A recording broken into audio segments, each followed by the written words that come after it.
Okay, David Ortiz, I got 4 numbers for you, 04 and 13.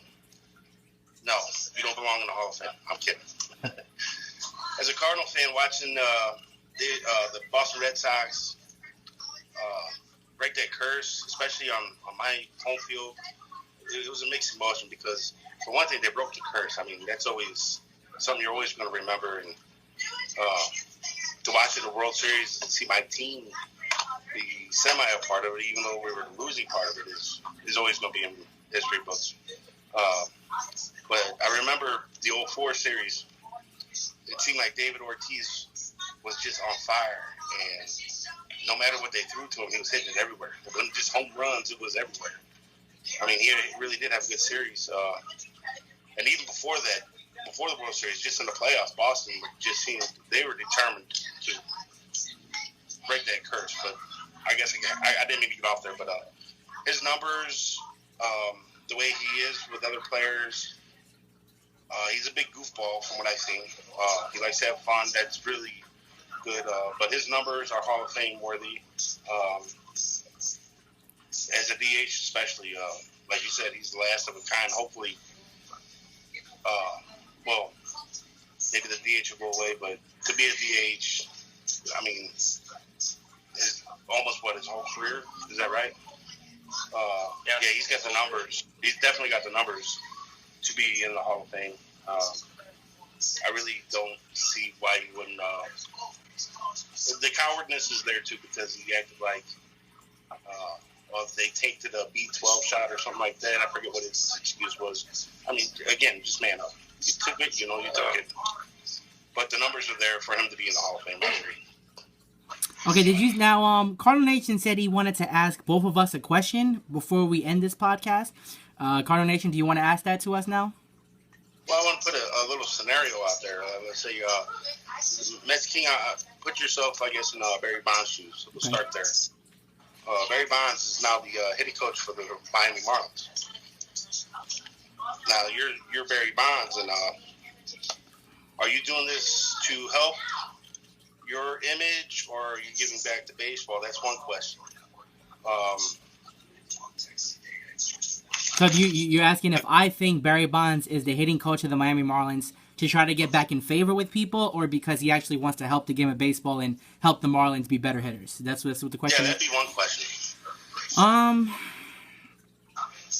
I mean, I don't see what's wrong with him trying to do both. Trying to get back into the public eye, like Pete Rose is trying to do, getting on TV. I don't see anything wrong with that if that is his intention, to try to, get his face back out there so he can try to show everyone he's not the scum of the earth. I mean, he played baseball and took steroids. He didn't kill anybody. I don't see anything wrong with that, and I do think he will help the Marlins. I mean, you got a guy like Giancarlo Stanton. Just don't tell the guy to take steroids, and you're good. Because he can definitely show that man a couple of things. They're both the same kind of hitters. They can hit a bomb 1,000 feet. Both of these guys just had immense power. He can help D. Gordon out because, remember, Barry Bonds was one of the best base runners of all time. He can show, help D. Gordon out how to slide, there's a lot of things Barry Bonds can contribute to the game of baseball, and I think he's doing it for both reasons. One, to show he's not the biggest scumbag ever, and two, to help the Miami Marlins become better hitters and better players. Okay, well, all right. Now, the second part of that question is, okay, now I really want you to be Barry Bonds and really think about this. You're the hitting coach now of the Marlins. Stanton comes up with a dirty test. They're going to point the finger at you.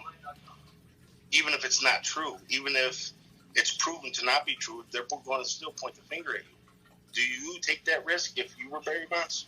That's another career risk, in my opinion, because if it does pop up again, okay, well, he hasn't changed. He's still Barry the Needle Bonds. Well, let's be honest here. How many people already think Giancarlo Stanton's on juice? Because of the allegations in baseball already, no player can just hit 50 home runs in a year without, did this guy take anything? So I don't think Barry Bonds is risking much. Everyone that watches baseball knows Giancarlo Stanton is a monster. He doesn't need steroids. I don't think he's taking it. Then you can't put it past anybody, but that's the last thing on Barry Bonds' mind right now, in my opinion, is if Giancarlo Stanton takes steroids or not. So how much more could Barry Bonds risk? I mean, everyone already supposedly hates him. What's the worst that can happen? You know what I mean? So, like I said, according to that, I don't think Barry Bonds is taking any risk at all doing this. This can only help him, unless Giancarlo Stanton hits like 210 and with 10 home runs before the All-Star break. Then it might be like, whoa, Barry Bonds, we might have to fire you because the team is hitting 210 right now. But other than that, it's a great risk for Bonds, and I don't think he's worried about Giancarlo Stanton's test for steroids right now. All right, okay. All right, Euchre Squad. Yes, sir. You honestly believe Ryan Braun deserved that NL MVP the season before, or when he was when he tested dirty for the P? Well, I think a lot of baseball fans disagree with me here, and I'm trying to be unbiased as possible here. I still believe that he deserves that MVP award. If you take a look at it, yes, he didn't test positive, but if you look at Matt Kemp's numbers from those years, which would have been the only other guy in the league to even compete with him for that award, he was not consistently that good before that. Ryan Braun was at least somewhat close to the numbers he put up in 2012 when he won that MVP award.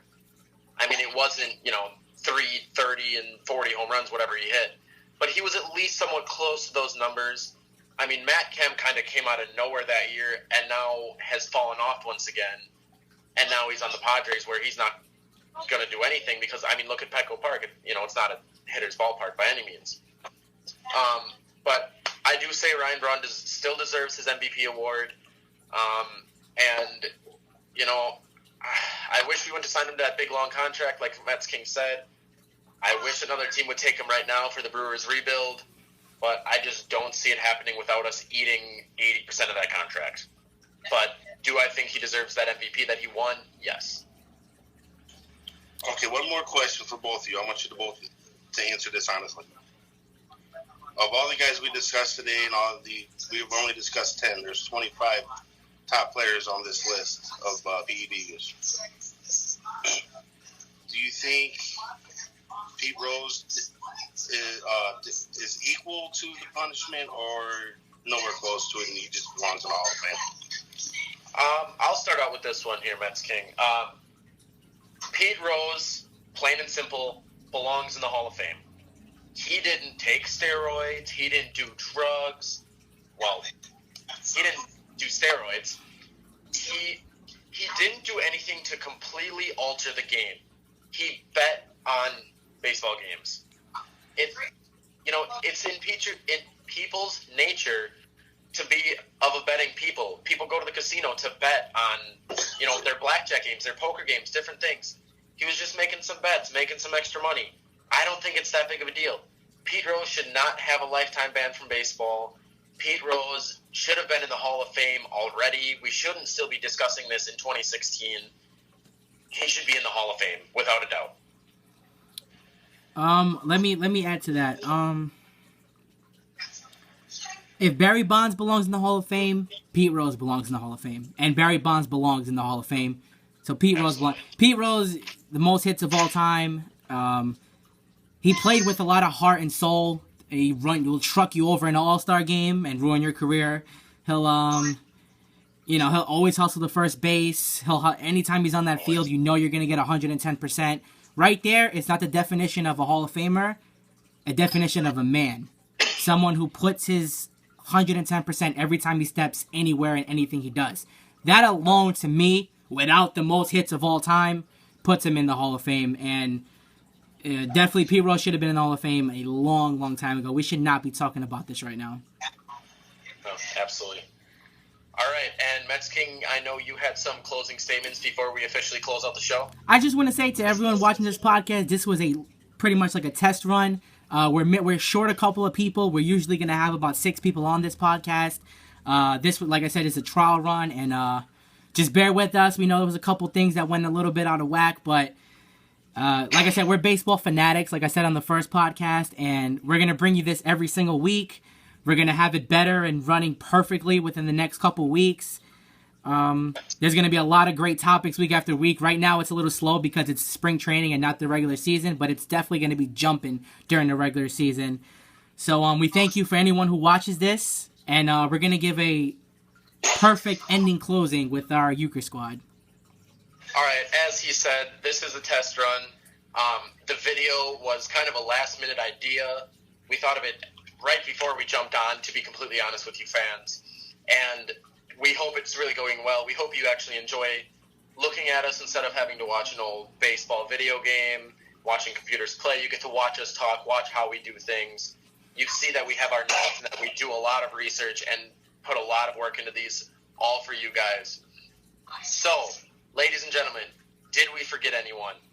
Is your opinion on any one of these players different than ours? Let us know in the comments, and remember to like us on Facebook, follow us on Instagram and Twitter, and subscribe to us on YouTube. From all of us here at Smashmouth Baseball, we thank you for watching, and once again, we hope that you have a good week, but your team does not. Good night.